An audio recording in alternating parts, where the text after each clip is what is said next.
আপনি তখন এমন একটা নতুন ইতিহাস চিন্তায় নতুন হিস্ট্রিগ্রাফিতে পদার্পণ করেন যা একদিকে ভারতীয় আধিপত্যবাদকে প্রত্যাখ্যান করবে, অন্যদিকে 1971-এর বাস্তবতাকেও অস্বীকার করবে না।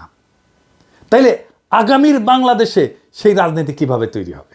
বাংলাদেশের স্বাধীনতাকে পোস্ট কলোনিয়াল রাষ্ট্র হিসেবে দেখতে হবে, যেখানে ভারত বা পাকিস্তানের কোনো প্রভাব নাই, বরং এটা একটা স্বতন্ত্র জাতিরাষ্ট্র যেখানে জনগণের স্বার্থই মুখ্য, জনগণই এই রিপাবলিকের মালিক, তারাই তার ইতিহাসবোধের কর্তা। আপনি তখন দেখবেন বাংলাদেশ ভারতের মতো একটা আগ্রাসনবাদী, সাম্রাজ্যবাদী, আধিপত্যবাদী রাষ্ট্র না, আবার পাকিস্তানের মতো একটা ধর্মভিত্তিক রাষ্ট্রও না। এটা সত্যিকার অর্থে একটা আধুনিক পোস্ট কলোনিয়াল রাষ্ট্র যেখানে নাগরিকদের সমান অধিকার নিশ্চিত করা দরকার। আপনার এই নতুন ইতিহাস ভাবনা আপনাকে ওই সাবেক এক্সিবিট বানায় দেবে, আর এইখান থেকেই শুরু হবে নতুন রাজনৈতিক আন্দোলন যা ভারত বা পাকিস্তানের ছায়ারায় বাংলাদেশের জনগণের প্রকৃত মুক্তি নিশ্চিত করবে।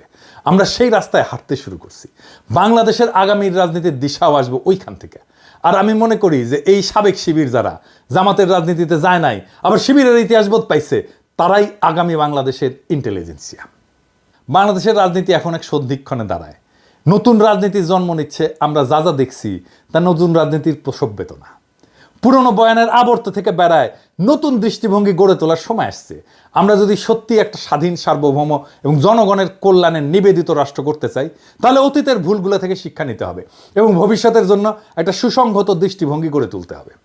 এটাই বাংলাদেশের আগামীর ইতিহাস চেতনা।